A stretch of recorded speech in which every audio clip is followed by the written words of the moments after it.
साल था 1969। दुनिया ने हैरत से देखा जब दो अमेरिकन एस्ट्रोनॉट्स नील आर्मस्ट्रांग और बज ऑल्ड्रिन चांद पर चलने वाले पहले इंसान बने।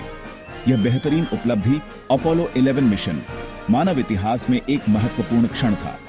यह इंसानी हुनर, साहस और एक्सप्लोरेशन के लिए इंसान की कभी न बुझने वाली प्यास का प्रमाण था। अपोलो 11 मिशन ने पूरी दुनिया को मोहित कर लिया। टेलीविजन के आसपास लाखों लोग जमा हो गए। उनके दिल एंटिसिपेशन और एक्साइटमेंट से जोर से धड़क रहे थे। चांद से बीम की गई धुंधली ब्लैक एंड व्हाइट इमेजेस में एस्ट्रोनॉट्स को वो ऐतिहासिक पहले कदम उठाते हुए दिखाया गया था। यह एक ऐसा पल था जिसने राष्ट्रीय सीमाओं को पार कर लिया, मानवता को आश्चर्य और उपलब्धि की एक साझा भावना में एकजुट किया। यह सोवियत यूनियन के खिलाफ स्पेस रेस में सिर्फ यूनाइटेड स्टेट्स के लिए जीत नहीं थी, यह पूरी मानवता के लिए एक जीत थी। अपोलो 11 ने दिखाया कि असंभव दिखने वाली चीज भी हासिल की जा सकती है। इसने प्रेरणा की एक चिंगारी जलाई जो आज भी तेजी से जल रही है। अपोलो 11 के महत्व को समझने के लिए हमें पहले उसके समय के संदर्भ को समझना होगा। 1960 का दशक यूनाइटेड स्टेट्स और सोवियत यूनियन के बीच तीव्र प्रतिद्वंद्विता से चिह्नित था। सोवियत यूनियन ने स्पेस रेस में शुरुआती बढ़त हासिल कर ली थी। 1957 में उन्होंने स्पुतनिक लॉन्च किया, जो पृथ्वी की परिक्रमा करने वाला पहला आर्टिफिशियल सैटेलाइट था। इस उपलब्धि ने यूनाइटेड स्टेट्स को झकझोर कर रख दिया। सोवियट्स ने 1961 में यूरी गगारिन की ऐतिहासिक उड़ान के साथ अपनी सफलता को आगे बढ़ाया। राष्ट्रपति जॉन एफ कैनेडी ने राष्ट्र के सामने एक साहसिक चुनौती पेश की। कैनेडी ने घोषणा की, हम इस दशक में चांद पर जाने का विकल्प चुनते हैं, इसलिए नहीं कि वे आसान हैं, बल्कि इसलिए कि वे कठिन हैं। चांद पर उतरना अमेरिकन तकनीकी कौशल और दृढ़ संकल्प का प्रतीक बन गया। अपोलो प्रोग्राम चांद पर अंतरिक्ष यात्रियों को उतारने का नासा का महत्वाकांक्षी उपक्रम, जिसमें कई मिशन शामिल थीं। हर मिशन पिछले वाले की सफलताओं और सीखे गए सबक पर आधारित थी। अपोलो 11 वह मिशन जो अंततः कैनेडी के लक्ष्य को प्राप्त करेगी, इन पहले की मिशंस के कंधों पर खड़ी थी। 16 जुलाई 1969 को दुनिया ने अपनी सांस रोक रखी थी, क्योंकि अपोलो 11 ने केप कैनेडी फ्लोरिडा से उड़ान भरी थी। अब तक के सबसे शक्तिशाली सैटर्न वी रॉकेट के ऊपर 3 अंतरिक्ष यात्री बैठे थे, जो एक राष्ट्र की उम्मीदों और सपनों को लेकर चलते थे। Neil Armstrong, the mission commander, Buzz Aldrin, the lunar module pilot, और Michael Collins, the command module pilot. चांद की यात्रा जोखिम भरी थी, चुनौतियों से भरी हुई थी, जिसने मानवीय सरलता और साहस की सीमाओं का परीक्षण किया।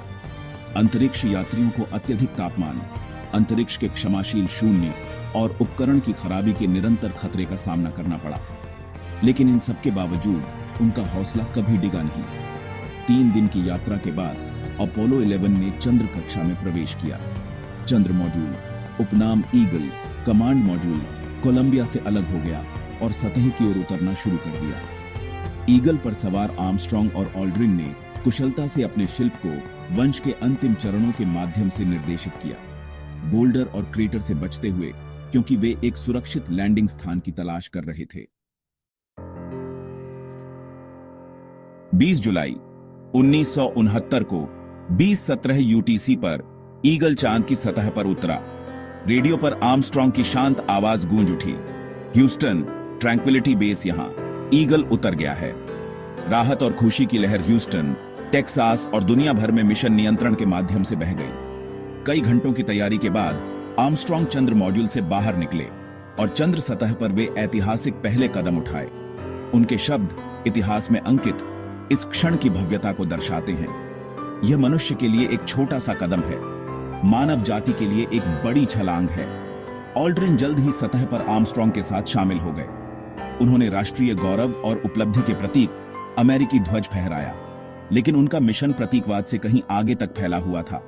वे वहां तलाशने, वैज्ञानिक प्रयोग करने और डेटा एकत्र करने के लिए थे, जो हमारे सबसे करीबी खगोलीय पड़ोसी को समझने में हमारी मदद करेंगे। शांति के सागर की खोज। आर्मस्ट्रांग और ऑल्ड्रिन ने अगले 2.5 घंटे शांति के सागर की खोज में बिताए। चांद के कम गुरुत्वाकर्षण में उनके मूवमेंट्स कुछ अजीब थे। उन्होंने चंद्र नमूने एकत्र किए, वैज्ञानिक उपकरणों को तैनात किया और उजाड़ लेकिन सुंदर परिदृश्य की तस्वीरें ली। उनका मून वॉक एक मोहित दुनिया में लाइव प्रसारित मानवीय जिज्ञासा और अन्वेषण की शक्ति का प्रमाण था। उनके द्वारा कैप्चर की गई छवियां प्रतिष्ठित और विस्मयकारी हमेशा के लिए हमारी सामूहिक स्मृति में अंकित रहेंगी। अपने स्पेस सूट की सीमाओं और कम गुरुत्वाकर्षण वाले वातावरण में काम करने की चुनौतियों के बावजूद आर्मस्ट्रॉन्ग और ऑल्ड्रिन ने अपने सभी मिशन उद्देश्यों को पूरा किया। वे मूल्यवान डेटा और नमूनों के साथ चंद्र मॉड्यूल में लौट आए, जो वैज्ञानिकों को चांद की संरचना, इतिहास और गठन में अंतर्दृष्टि प्रदान करेंगे। चांद के वैज्ञानिक खजाने।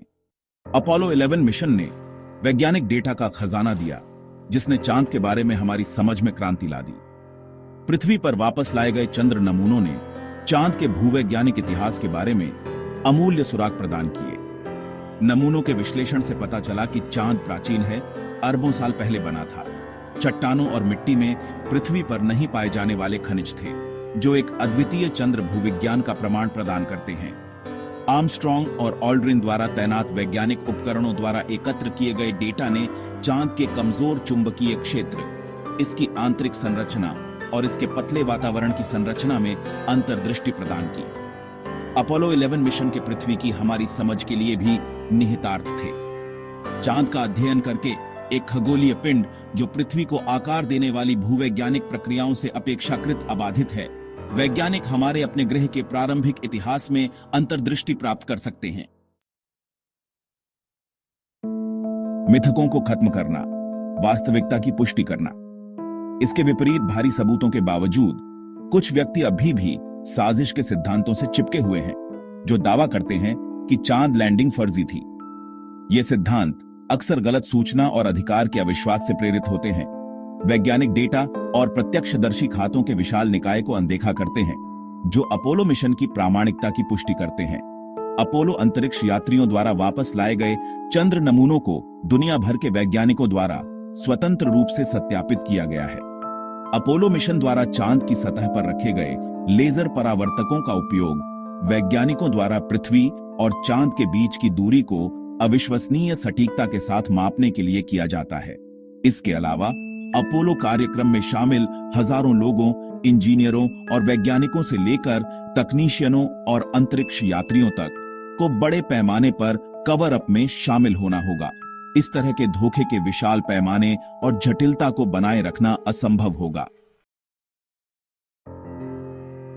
इतिहास में अंकित एक विरासत। अपोलो 11 मिशन ने मानव इतिहास पर एक अमिट छाप छोड़ी। यह मानवीय सरलता, दृढ़ता और अन्वेषण की अदम्य भावना की जीत थी। मिशन ने वैज्ञानिकों, इंजीनियरों और सपने देखने वालों की पीढ़ियों को प्रेरित किया, अंतरिक्ष अन्वेषण के लिए एक जुनून को प्रज्वलित किया जो आज भी तेज गति से जल रहा है। अपोलो 11 को संभव बनाने वाले तकनीकी नवाचारों के अंतरिक्ष अन्वेषण के दायरे से परे दूरगामी निहितार्थ थे। अपोलो कार्यक्रम के लिए विकसित कई तकनीकों जैसे कि कंप्यूटर्स, संचार प्रणाली और सामग्री विज्ञान को विभिन्न क्षेत्रों में अनुप्रयोग मिला, जिससे हमारे दैनिक जीवन में सुधार आया। प्रेरक पीढ़ियां, सितारों तक पहुंचना। अपोलो 11 की विरासत चांद पर उतरने और सुरक्षित रूप से पृथ्वी पर लौटने की ठोस उपलब्धियों से कहीं आगे तक फैली हुई है। यह उस प्रेरणा में निहित है जो उसने दुनिया भर में अनगिनत व्यक्तियों में जगाई। मिशन ने हमें दिखाया कि अगर हम बड़े सपने देखने की हिम्मत करते हैं और एक सामान्य लक्ष्य को प्राप्त करने के लिए एक साथ काम करते हैं, तो कुछ भी संभव है। अपोलो 11 मिशन द्वारा सन्निहित अन्वेषण की मानवीय भावना हमें आगे बढ़ाती रहती है। आज दुनिया भर की अंतरिक्ष एजेंसियां चांद पर लौटने, एक स्थायी चंद्र उपस्थिति स्थापित करने और अंततः मनुष्यों को मंगल और उससे आगे भेजने के लिए मिशन की योजना बना रही है। अपोलो 11 मिशन मानव इतिहास में एक महत्वपूर्ण क्षण था, हमारी असीम जिज्ञासा और संभव की सीमाओं को आगे बढ़ाने के हमारे अटूट दृढ़ संकल्प का प्रमाण। जब हम इस उल्लेखनीय उपलब्धि पर पीछे मुड़कर देखते हैं, तो आइए हम चांद पर वह पहला कदम उठाते हुए नील आर्मस्ट्रॉन्ग के शब्दों को याद करें। यह मनुष्य के लिए एक छोटा सा कदम है, मानव जाति के लिए एक बड़ी छलांग है। आइए हम महानता के लिए प्रयास करना जारी रखें, सितारों तक पहुंचें और उस विशाल अज्ञात का पता लगाएं जो हमारी दुनिया से परे है। अगर आपको ये वीडियो पसंद आया तो इस वीडियो को जरूर लाइक करें और अगर आप इस चैनल पे नए हैं तो प्लीज सब्सक्राइब बटन जरूर दबाइए। चलिए मिलते हैं अगले वीडियो में, तब तक के लिए बाय बाय। खुश रहिए, सुरक्षित रहिए।